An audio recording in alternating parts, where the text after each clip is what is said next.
আসসালামু আলাইকুম। প্রিয় শিক্ষার্থীরা, আজকে আমরা যে বিক্রিয়াটি নিয়ে আলোচনা করব সেটি হচ্ছে ফ্রিডেল ক্রাফট বিক্রিয়া। তো এই ফ্রিডেল ক্রাফট বিক্রিয়া দুই ধরনের হয়। একটি হচ্ছে ফ্রিডেল ক্রাফট অ্যালকাইলেশন বিক্রিয়া এবং আরেকটি হচ্ছে ফ্রিডেল ক্রাফট অ্যাসাইলেশন বিক্রিয়া। তো শুরুতে আমি তোমাদের ফ্রিডেল ক্রাফট অ্যালকাইলেশন বিক্রিয়া নিয়ে আলোচনা করব। তো এই ফ্রিডেল ক্রাফট অ্যালকাইলেশন বিক্রিয়া কি সেটি আমাদের প্রথমে জানতে হবে।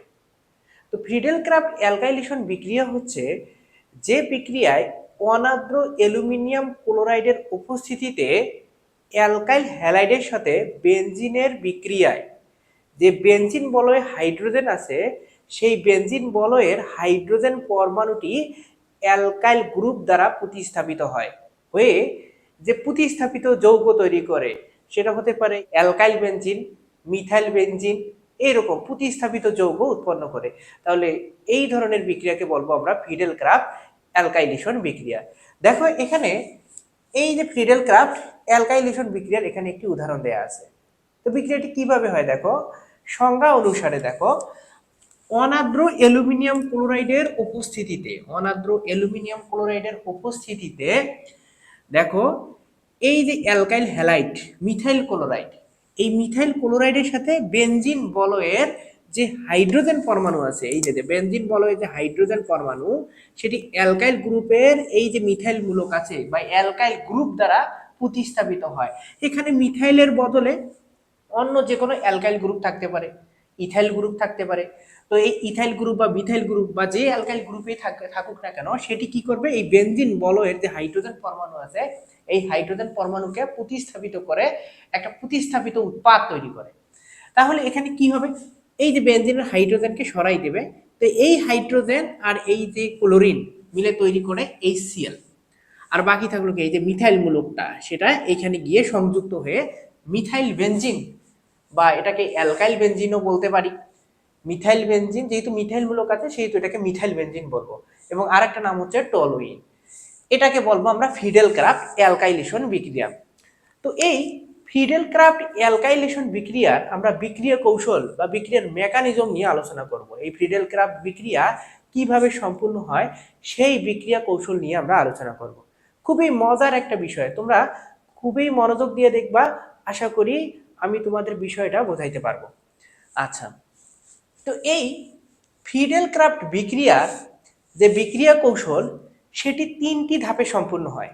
বিভিন্ন বইয়ে দুইটি ধাপেও দেখানো হয়েছে, আমি তিনটি ধাপে তোমাদের খুব সুন্দর করে বোঝানোর চেষ্টা করব। আচ্ছা, প্রথম দেখো বিক্রিয়া শুরুতে এখানে লিখে দিবা, সংজ্ঞা অনুসারে লিখবা বিক্রিয়া তিনটি ধাপে সম্পূর্ণ হয়। তো প্রথম ধাপে যে ঘটনাটা ঘটে, প্রথম ধাপে ইলেকট্রোফাইল বা ইলেকট্রন আকর্ষী বিকারক তৈরি হয়। সেটা কিভাবে দেখো, এখানে এই যে মিথাইল গ্রুপ দেখো, মিথাইল মূলক, এই যে দেখো মিথাইল ক্লোরাইড CH3Cl, এই ক্লোরিনে কিন্তু মুক্ত জোর ইলেকট্রন আছে। দেখো এই যে ক্লোরিন পরমাণুতে মুক্ত জোর ইলেকট্রন আছে। এই মিথাইল ক্লোরাইড বা এই অ্যালকাইল হ্যালাইডে যে হ্যালোজেন পরমাণু আছে এই হ্যালোজেন পরমাণুতে কিন্তু মুক্ত জোর ইলেকট্রন থাকে। দেখো ক্লোরিনের মাথায় দেখো, ক্লোরিনের উপরে এখানে মুক্ত জোর ইলেকট্রন গুলো লিখেছি। এটার সাথে অনার্দ্র অ্যালুমিনিয়াম ক্লোরাইড এটা কিন্তু প্রথম ধাপ, ঠিক আছে, ধাপ 1, ঠিক আছে, প্রথম ধাপ। তো এখানে কি হয় দেখো, এই যে তোমরা যে অ্যালুমিনিয়াম ক্লোরাইড দেখতেছো, এই অ্যালুমিনিয়াম ক্লোরাইড হচ্ছে লুইস অ্যাসিড। তো লুইস অ্যাসিড এর সংজ্ঞা তোমরা নিশ্চয়ই জানো যে লুইস অ্যাসিড হচ্ছে মুক্তজোর ইলেকট্রন গ্রহণ করে, মুক্তজোর ইলেকট্রন গ্রহণ করতে পারে। লুইস অ্যাসিডের কাজ হচ্ছে ইলেকট্রন জোর গ্রহীতা বা ইলেকট্রন গ্রহণ করতে পারে তারা, মুক্তজোর ইলেকট্রন, যাদের মুক্তজোর ইলেকট্রন আছে তাদের থেকে মুক্তজোর ইলেকট্রন গ্রহণ করে এই লুইস অ্যাসিড। সে অষ্টক পূরণের উদ্দেশ্যেই কিন্তু মুক্তজোর ইলেকট্রন গ্রহণ করে। তো এখান থেকে কি করবে দেখো, এই যে অ্যালকাইল হ্যালাইডের যে ক্লোরিন পরমাণু আছে এই ক্লোরিন পরমাণু থেকে এই যে লুইস অ্যাসিড অ্যালুমিনিয়াম ক্লোরাইড সে মুক্তজোর ইলেকট্রন গ্রহণ করবে। তো গ্রহণ করে দেখো কি ঘটনা ঘটে, এই যে এখানে দেখো এই যে মিথাইল মূলক লিখলাম, এই যে ক্লোরিন, এখানে মুক্তজোর ইলেকট্রন আছে তিনটি, ঠিক আছে, তিনটির মধ্যে একটি কিন্তু গ্রহণ করে নিবে আর বাকি থাকলো দেখো, এই যে দেখো এখানে মুক্তজোর ইলেকট্রন কয়টি ছিল বলো তো, তিনটি ছিল। এই তিনটির মধ্যে একটি গ্রহণ করছে, যেহেতু মুক্তজোর ইলেকট্রন হারিয়ে ফেলছে, ঠিক আছে, দুইটি মুক্ত ইলেকট্রন হারিয়ে ফেলছে বা মুক্ত জোড় ইলেকট্রন হারিয়ে ফেলছে, এই জন্য এটা প্লাস চার্জে পরিণত হলো। এবং এখানে এই যে এখানকার মুক্ত জোড় ইলেকট্রন গ্রহণ করে এই যে অ্যালুমিনিয়াম ক্লোরাইড এখানে প্লাস চার্জে পরিণত হয়, মাইনাস চার্জে পরিণত হয়, AlCl3, এই যে মাইনাস চার্জ। কেন বলতো এই মাইনাস চার্জটা কেন হলো? কারণ ক্লোরিন থেকে মুক্ত জোড় ইলেকট্রন গ্রহণ করছে, এই জন্য এখানে অ্যালুমিনিয়াম AlCl3 মাইনাস হলো। ঠিক আছে, এখন যে ঘটনাটা ঘটে সেটা হচ্ছে এবার এই অ্যালুমিনিয়াম ক্লোরাইড দেখো এই বন্ধন সহ মুক্তজোড় সহ এটা যদি পুরোটাই তুলে নেয়, তাহলে এখানে দেখো কি উৎপন্ন হয়। এখানে এই যে মিথাইল গ্রুপটা, ঠিক আছে, এখানে যে মিথাইল গ্রুপে যে কার্বন আছে সে বন্ধন জোড় ইলেকট্রন কিন্তু হারিয়ে ফেলে। যখন বন্ধন জোড় ইলেকট্রন, তুমি আরেকটা বিষয় চিন্তা করো, এখানে যে বন্ধন জোড় ইলেকট্রন দেখতে পাচ্ছ এখানে কিন্তু কার্বনের শেয়ার করা ইলেকট্রন জোড় আছে,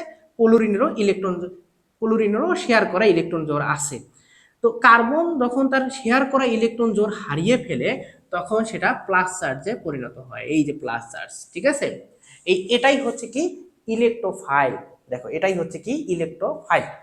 ঠিক আছে, এবং এখানে তৈরি হয় দেখো AlCl4 মাইনাস, এটা হচ্ছে টেট্রাক্লোরো অ্যালুমিনেট আয়ন, টেট্রাক্লোরো অ্যালুমিনেট আয়ন। তাহলে এভাবে প্রথম ধাপে দেখো এই যে ইলেকট্রোফাইল উৎপাদন হচ্ছে।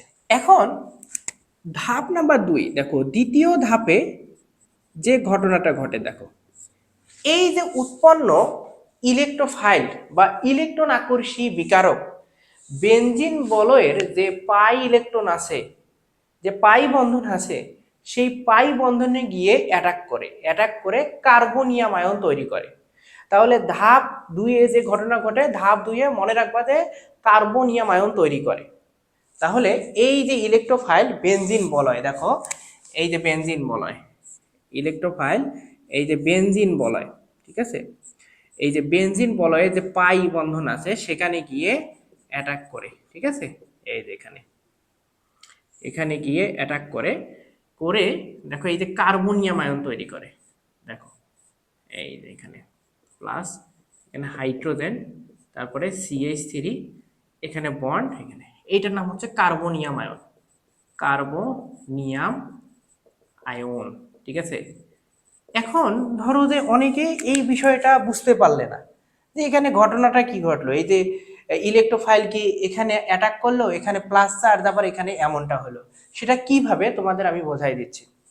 আচ্ছা, তুমি একটা বিষয় চিন্তা করো, তোমরা রেজোনেন্স তো জানো, আমি রেজোনেন্স নিয়ে কিন্তু আমার ইউটিউব চ্যানেলে ক্লাস দেওয়া আছে, বেনজিনের রেজোনেন্স কাঠামো।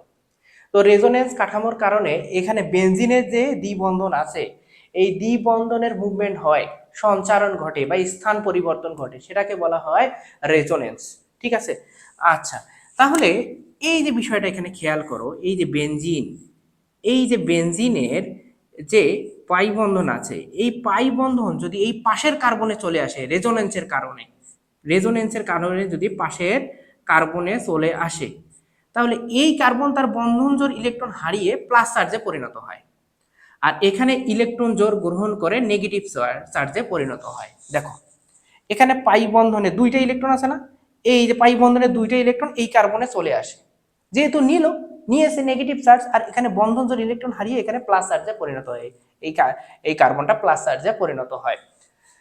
আচ্ছা, এই জিনিসটাতে আর এখানে কিন্তু অবশ্যই হাইড্রোজেন গুলো আছে, মনে রাখবা এই প্রতি কর্নারে একটা করে কিন্তু হাইড্রোজেন আছে, কারণ তোমরা জানো কার্বনের সাথে কার্বন হাইড্রোজেন বন্ধন থাকে, এই হাইড্রোজেন গুলো মনে রাখতে হবে যে এখানে একটা করে হাইড্রোজেন আছে। ঠিক আছে, যদিও আমি লিখি নেই। এখন এখানে যে ঘটনাটা সেটা হচ্ছে এই যে ইলেকট্রোফাইলটা CH3 প্লাস, ঠিক আছে, কার্বনে এই ইলেকট্রোফাইল দেখো এটা তো প্লাস, তো প্লাসটা কোথায় কাকে আকর্ষণ করবে? প্লাস অবশ্যই মাইনাসকে। ঠিক আছে, ইলেকট্রন ঘাটতি, যেখানে ইলেকট্রন ঘনত্ব বেশি সেখানে গিয়ে ওখানে আক্রমণ করে বসে। তাহলে এখানে দেখো এর ইলেকট্রন ঘাটতি আর এখানে বাড়তি দুইটা ইলেকট্রন ঘনত্ব বেশি, দুইটা ইলেকট্রন মানে কি একটা বন্ধন, তাহলে এখানে কি করবে? বন্ধন গঠন করবে। দেখো এই বন্ধন গঠন করবে, খুবই মজার একটা বিষয়। ঠিক আছে, খুবই মজার একটা বিষয়। এই যে দেখো এই যে এখানে বন্ধন এটা লিখলা, এই বন্ধন এখানে লিখলা, বুঝতে পারছো? তারপরে এখানে তো ওই যে হাইড্রোজেন বলছিলাম যে হাইড্রোজেন আছেই, আর এখানে এই যে বন্ধন জোড় ইলেকট্রন হারিয়ে প্লাস, আর এই যে ইলেকট্রোফাইলটা এখানে কি করে, এই মুক্তজোড় ইলেকট্রন এর সাথে কি করে বন্ধন গঠন করে, প্লাস মাইনাসের সাথে যুক্ত হয়ে এখানে একটা বন্ধন গঠন করে, এটা হচ্ছে এইটা। এবং এই জিনিসটার নাম হচ্ছে কি বলতো, কার্বনিয়াম আয়ন। তাহলে দ্বিতীয় ধাপে কি প্রস্তুত করে, কার্বনিয়াম আয়ন প্রস্তুত করে। আচ্ছা, এখন ধাপ নাম্বার 3। আচ্ছা, 3 নাম্বার ধাপে যে ঘটনাটা ঘটে, ধাপ নাম্বার 3, ঠিক আছে, ধাপ 3, ঠিক আছে।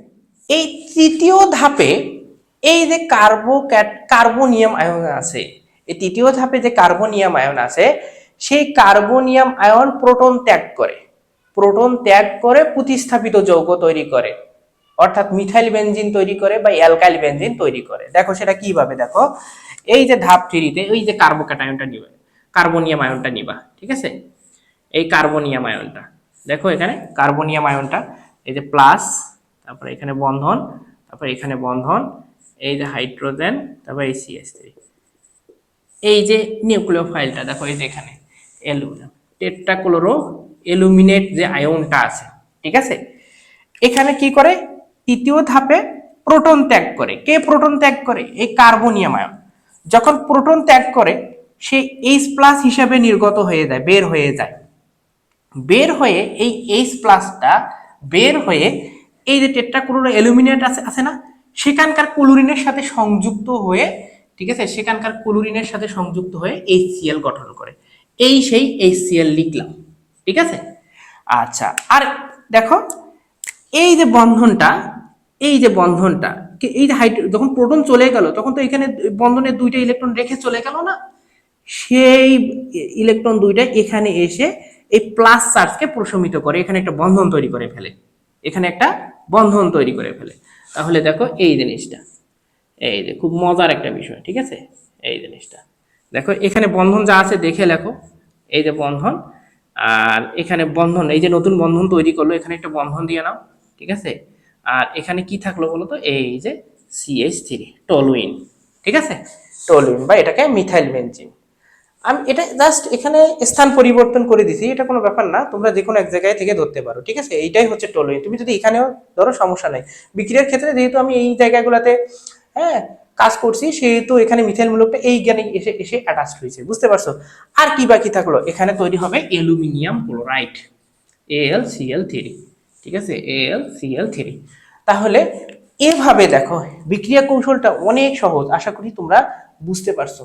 তাহলে এভাবে ফ্রিডেল ক্রাফট অ্যালকাইলেশন বিক্রিয়ায় অ্যালকাইল বেনজিন বা মিথাইল বেনজিন তৈরি হয়, এবং বিক্রিয়া কৌশল এখানে 3টি ধাপে সম্পূর্ণ হয়ে থাকে। আশা করি তোমরা বুঝতে পারছো।